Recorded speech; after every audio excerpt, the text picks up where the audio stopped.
we're still on 2nd Avenue, except we moved down to 4th Street, and we're at the Boiler Room, which is another bar, which they used to also own the bar around the corner, which was called The Bar, where I used to drink in before the bar burnt down. The bar burnt down, oh God, a good 12 years ago.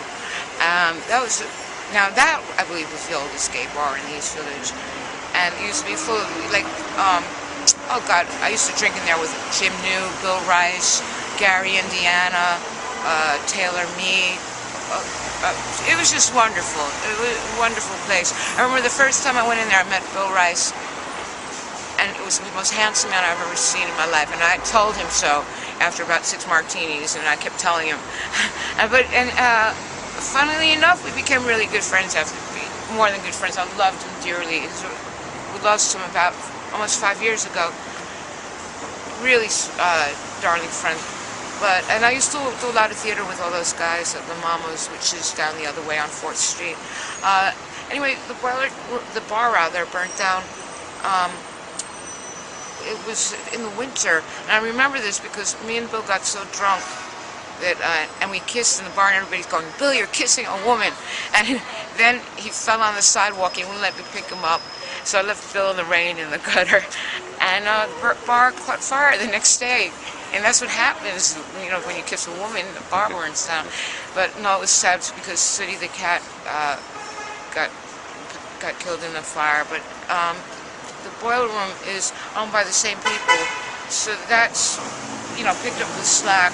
I don't go there. I'm not a frequenter of saloons as much because they're not as much fun. You know, but you know, that was my body couldn't take that.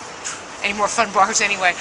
Also now, we used to have the Cooper Square Diner, which is gone. That was over on 2nd Avenue, and I can't remember the exact building.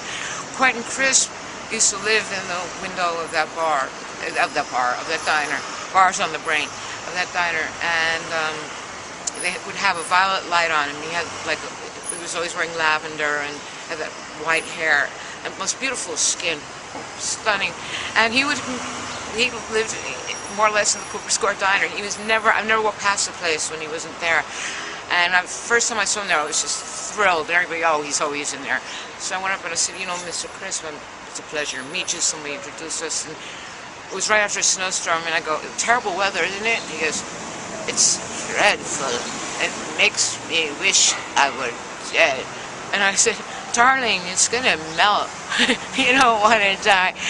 And he didn't, not for quite a few years after that. But that was, what an opportunity. That was just like, that was a real blessing to get to meet a hero. Without Lexa Quentin Crisp, there probably wouldn't be places like either of these establishments. So, to all the great gay men's bars in the world, or just gay bars in the world, I'm here. I'll drop and give you all a shot, okay? And salud, na zdrowie, slandzie.